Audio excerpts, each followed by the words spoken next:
Already I got this old TRC-457 base station pulled out tonight. I just want to get inside this radio tonight and change out the capacitors that are in the built-in power supply. So I'll be replacing these right here. I think it's just two of them. And the idea is to get this built-in power supply up and running, so I won't have to use an external power supply anymore. Get them changed out, and I'll check the voltage, make sure it's set to 13.8 volts. So this clock should start working as well. So I'm gonna go ahead and get these screws out of this thing and see what we have going on here. And already took all the screws out. Let's go ahead and pull this top off here and see what this thing looks like.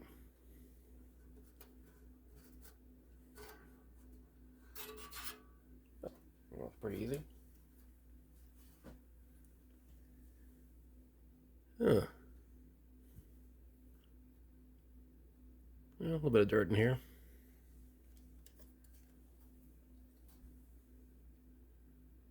Yeah. Needs to be cleaned. And this is the radio I just bought off eBay. In fact, one of my videos you can see when I very first turned this on using the DC power cord. So in the power supply section's over here. This is for the built-in power supply here. So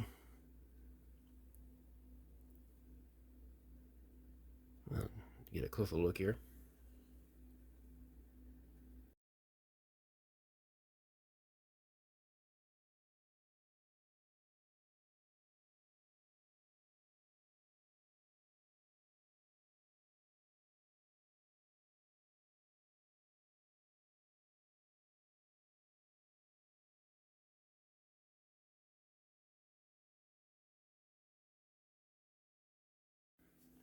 Alright, this is the bottom here. I got the screws out, so I'll just go ahead and do the big reveal here and see what we have here. Probably more dusty radio. Yeah, some dust here. Don't look too bad on here. And that's typical of a lot of the dust being on top, and the bottom looks like it's pretty clean. And I don't see any modifications on either side of this radio so far, so this thing may be, or appears to be, bone stock, just the way it came from the factory, so that's always a good thing too.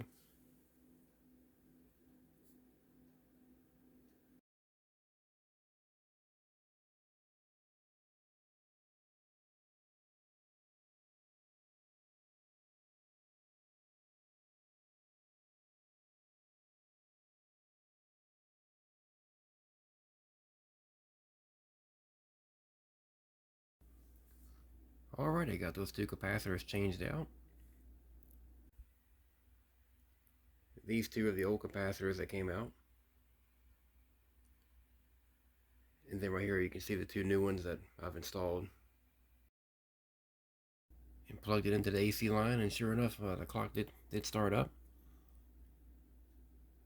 I do have a little segment here that's acting funny, but every time I come across one of these, there's always funny solder joints behind the display, so I'm gonna have to work on that. But anyway, the voltage was at 14.2, and I dialed it down to 13.8 by adjusting this variable resistor that I'm showing you right here.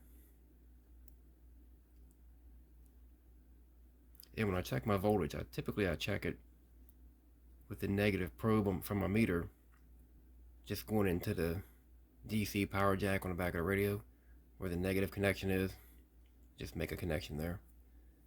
And then my positive wire, typically I'll just go to the on-off switch behind the volume knob here. Looks pretty good so far. I'll go ahead and turn this thing on and see if the power supply holds up. I'm sure it will. But at least now I can run this off AC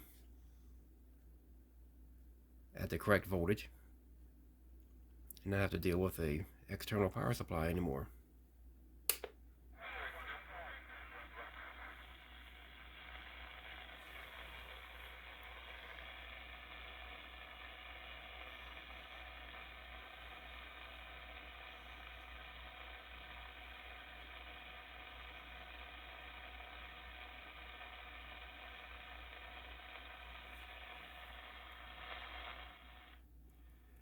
Anyway, it's pretty late at night. The band is shut down, but I think the radio's going to work out just fine.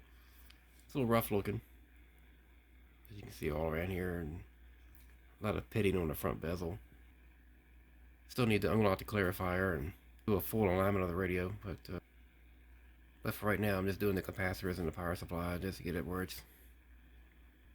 feel more comfortable running it